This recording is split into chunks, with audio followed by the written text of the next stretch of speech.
नमस्कार, स्वागत है आपका। पश्चिम बंगाल इलेक्शन पर टीवी9 भारतवर्ष आपके दो ओपिनियन पोल दिखाए।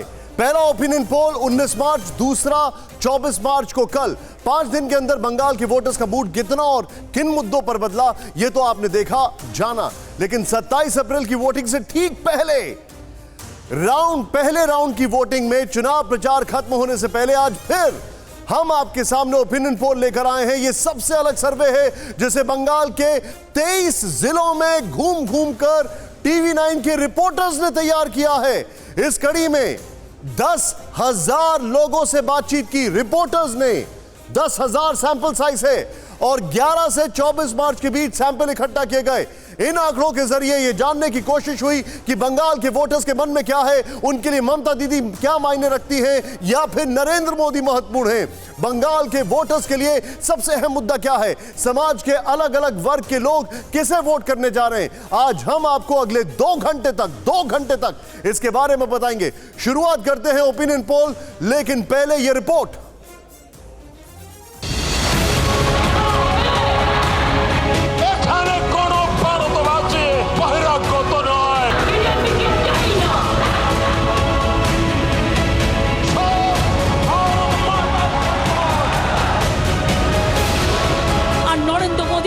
बीजेपी पार्टी जो चुरी करे खावार कारखाना।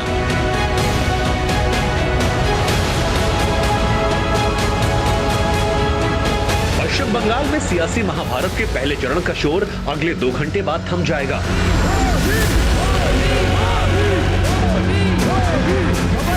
राजनीतिक योद्धा दिल थाम कर बैठ जाएंगे। अब मालिक जनता है।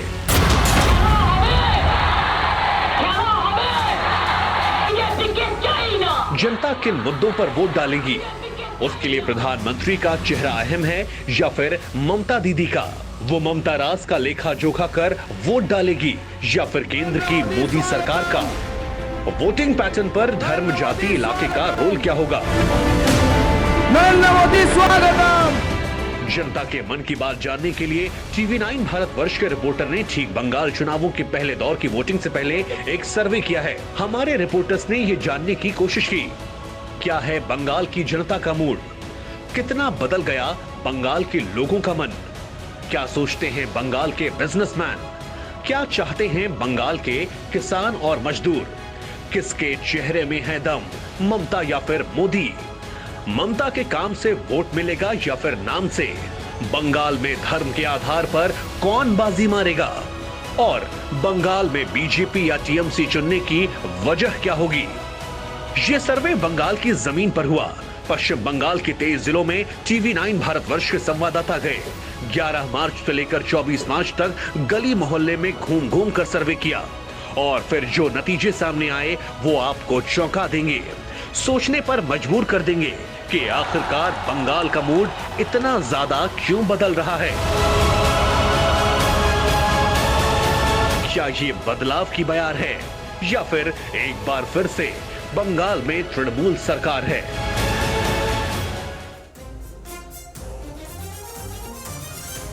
तैयार हो जाइए आप हमारे ओपिनियन पोल के लिए, क्योंकि अब ओपिनियन पोल का एक एक सवाल, 10,000 का सैंपल साइज, कई जगह हमारे रिपोर्टर्स ने जाके पता किया है। सीधे चलते हैं गौरव के पास। गौरव, क्या हाल है, बताइए जरा हमें। बिल्कुल निशांत, आप जिस सर्वे की बात कर रहे हैं उस सर्वे के बारे में अपने दर्शकों को सबसे पहले बता दें, सबसे ऑथेंटिक सर्वे है ये और टीवी9 भारतवर्ष के रिपोर्टर्स ने खुद घर घर जाकर एक एक आदमी से बात करके ये सर्वे हमने तैयार किया है। हमने बंगाल की जनता का मन टटोला है और उसके बाद हम आपके सामने सर्वे लेकर आए हैं। देखिए, सबसे पहला जो आपके सामने सवाल है वो ये है कि बंगाल में मतदान को कौन सी वजह प्रभावित करेगी, और बहुत इंटरेस्टिंग यहां पर जवाब आए हैं लोगों के। सबसे बड़ा मुद्दा, सबसे बड़ी वजह जो लोगों के मन से निकलकर सामने आई है वो है भ्रष्टाचार। लोगों को लगता है कि बंगाल में मतदान के लिए सबसे बड़ा मुद्दा अगर लोगों के मन में है तो वो है भ्रष्टाचार। यानी कहीं ना कहीं टीएमसी के लिए यह एक बड़ा सेटबैक भी हो सकता है।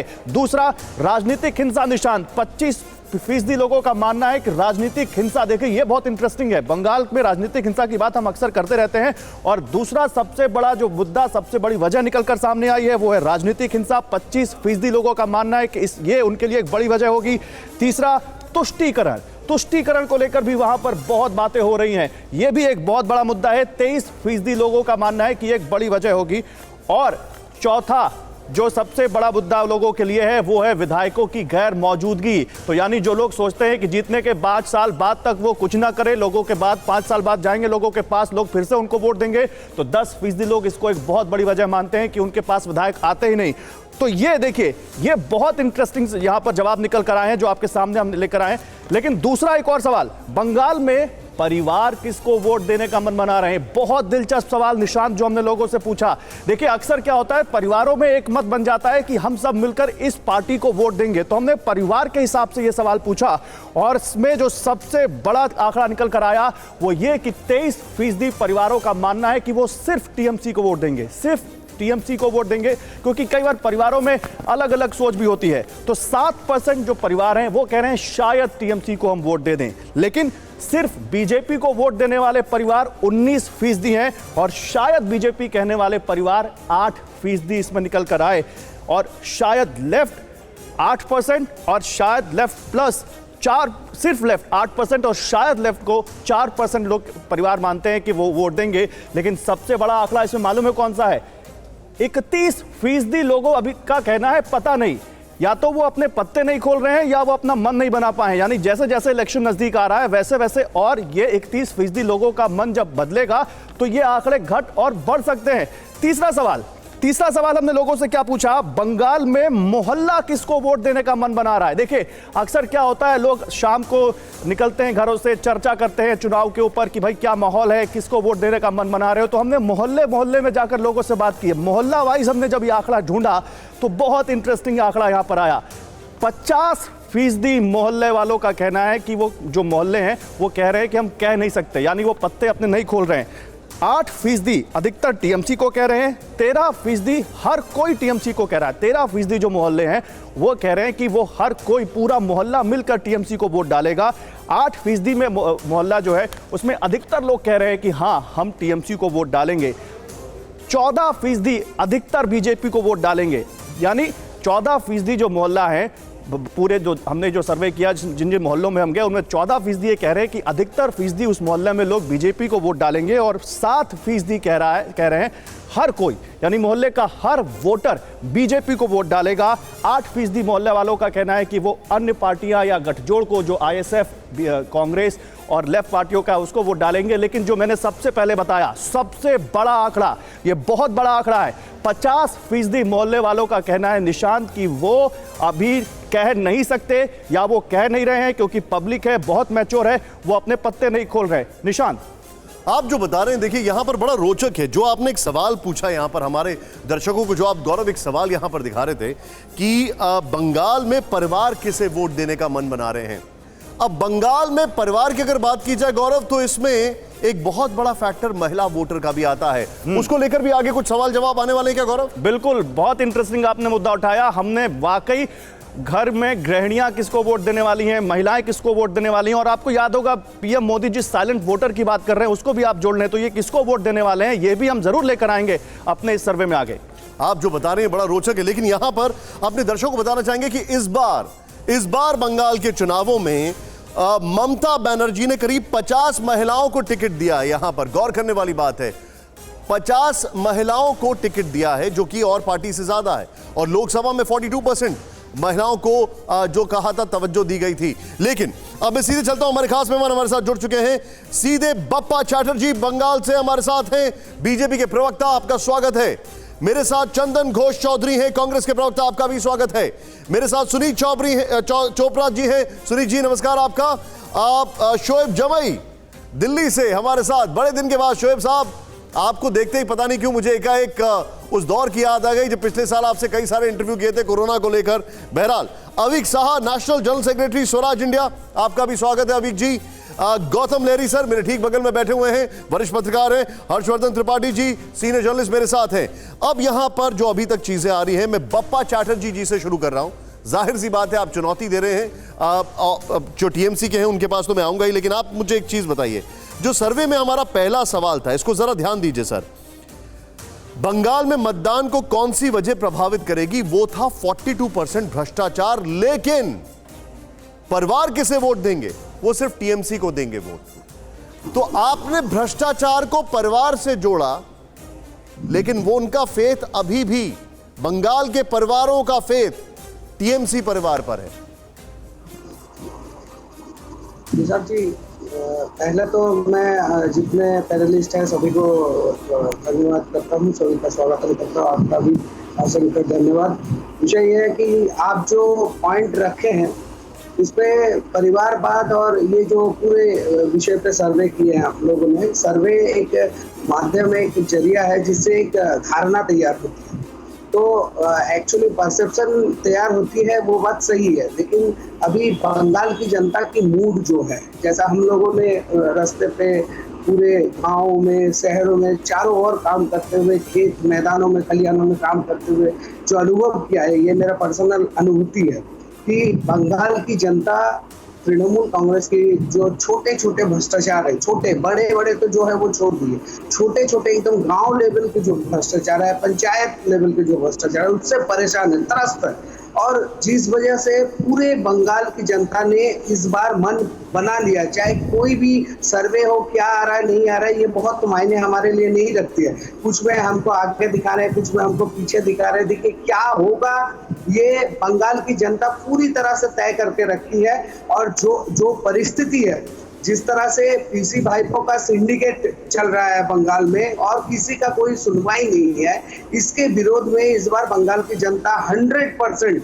अपना मत देगी, भारतीय जनता पार्टी के पक्ष में मत देगी और भारतीय जनता पार्टी की सरकार पश्चिम बंगाल में पूर्ण बहुमत से बनेगा। और सोनार बंगाल का जो लक्ष्य माननीय मोदी जी तय किए हैं, उसको साकार करने के लिए बंगाल की आम जनता पूरी तरह से तैयार है।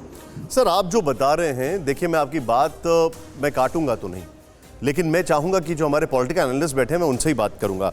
मेरे साथ लेफ्ट से सुनील चोपड़ा जी हैं। सर, मैं आपसे समझना चाहूंगा, आप इस बात से कितना इत्तेफाक रखते हैं? क्योंकि एक तरफ भ्रष्टाचार है, दूसरी तरफ जो हम देख रहे हैं वो ये है कि जो अभी गौरव ने सर्वे पॉइंट्स दिखाए हैं उसमें मैं देख रहा हूं कि टीएमसी अभी भी लीड कर रही है।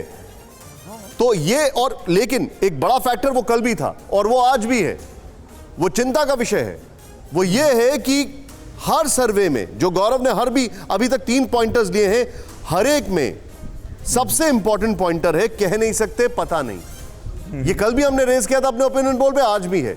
क्या आपको लगता है लोग डर के मारे नहीं बोल रहे हैं? क्या अंडर करंट वहां पर टीएमसी के खिलाफ है? डर के मारे की बात नहीं है, लोग इसलिए नहीं बोल रहे हैं कि उनको विश्वास नहीं है हमारे समाज के जो बड़े बड़े पेपर्स हैं, बड़े बड़े मीडियाज़ हैं, और उनको बिल्कुल विश्वास नहीं है केंद्र की सरकार पे, नहीं तो वो ममता का नाम इस तरह लेते नहीं। और दूसरी चीज़ है, जहाँ तक वामपंथ का मामला है, वो लोग कुछ नहीं कह रहे हैं, वो आके वोट देंगे और काफ़ी वोट देंगे। और इसके अलावा उसमें से आप निकाल सकते हैं 2 चीज़ें। आपने करप्शन की बात देखी, सबसे करप्ट कौन है? जो कि अभी गए हैं तृणमूल से बीजेपी में। और दूसरी चीज़ है, जब सबसे करप्ट लोग तृणमूल से बीजेपी में जाएंगे तो लोगों को पता चलेगा कि करप्शन से बचना है तो वामपंथी है और कांग्रेस, ये जो गठजोड़ है। तो मेरा ये कहना है गठजोड़ को बहुत ज़्यादा मिलेगा, लेकिन अंत में एक ही चीज़ हम कह सकते हैं, जब जनता अपने पत्ते अपने छाती के करीब रखती है तो आप समझ जाओ कि इलेक्शन के बाद ही पता चलेगा क्या हुआ। सर, आप बता रहे हैं कि आप गठजोड़ की आप बात कर रहे हैं। मैं चंदन घोष चौधरी जी के पास चलूंगा, कांग्रेस से मेरे साथ हैं। सर, गठजोड़ तो यहां पर कहीं पे दिख ही नहीं रहा है सीधे तौर पर। मैं आपको एक रियल उदाहरण दे रहा हूं, मैंने अपने रिपोर्टर से बात की, पोस्टर, बैनर, कार्यकर्ता सड़कों पर कम दिखाई दे रहे हैं। हमारे रिपोर्टर्स वहां पर बता रहे हैं जो ये सर्वे करके आ रहे हैं, और वो आपके गठजोड़ की बात कर रहे हैं। बोले हमारे को तो ये नहीं समझ में आ रहा कि पोस्टर बैनर लगाने वाले कहां हैं, दिखाई नहीं दे रहे। ये कैसा चुनाव चल रहा है लेफ्ट का और कांग्रेस का? देखिए, पहले सबको शुक्रिया। अभी जो आप बात कर रहे हैं, ये इसमें 2 एस्पेक्ट्स पे बात कर रहे हैं। एक है आपका एग्जिट पोल और ओपिनियन पोल। ओपिनियन पोल के लिए देखिए, अगर ये ठीक तरह से देखिएगा, जॉर्ज गैलप यूएस स्टैटिस्टिशियन, उन्होंने बताया जिनका इन्वेंशन है, उन्होंने बताया it is a probable mistaken way of doing things. इसका मतलब एक मिस्टेक तो होगा इसमें, ये पूरा कैलकुलेशन कभी नहीं मिलेगा। सो ये एग्जिट पोल के बारे में छोड़ दीजिए, वो होगा जो चुनाव का दिन में होगा, तो 2 मई को रिजल्ट निकलेगा, तब हम सोचेंगे। दूसरा बात जो आप पूछे है, Congress left and ISF alliance का एग्जिस्टेंस है, हर जगह पे अपना अपना मध्यम से प्रचार कर रहे हैं, लेकिन इन लोगों का पास इतना पैसा का ताकत नहीं है जिसमें दिखाई देंगे। जो दिखाई देने का है ना, हर जगह पे, हर कर्नल पे, इस पे वोट ट्रांसलेट नहीं होते हैं। वोट ट्रांसलेट होता है जो पब्लिक का अपना रियलाइजेशन होता है, जो अपना आम जनता का रियलाइजेशन होता है, जो जो जो जो डेवलपमेंट वो अपने देखे हैं, जो अपने रियलाइज किए हैं। लेफ्ट कांग्रेस वहीं सर, पे मैं है आपको जो उसी कहता है। मैं बहुत संक्षेप में उसी रिपोर्टर के पास लेके जा रहा हूं। मेरे साथ अभिषेक उपाध्याय जुड़ चुके हैं, और अभिषेक भाई बहुत संक्षेप में रखिएगा, तुरंत गौरव के पास जाना है। आपने मुझे बताया था, आप बंगाल के में कई दिनों से हैं कि लेफ्ट और कांग्रेस के कार्यकर्ता कम दिखाई देते हैं, पोस्टर बैनर कम दिखाई देते हैं, ऐसा लगता ही नहीं है कि वो चुनाव भी लड़ रहे हैं। जरा आईना बताइए यहां पर क्या है।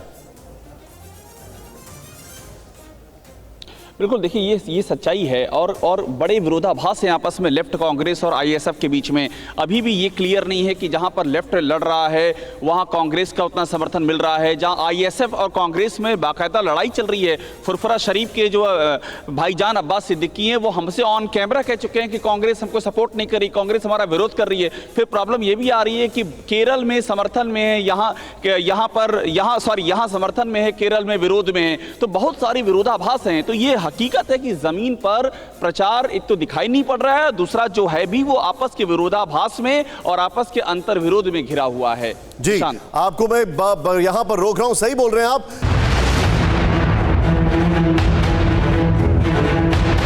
परवाह देश की, सोमवार से शुक्रवार रात 10 बजे TV9 भारतवर्ष पर।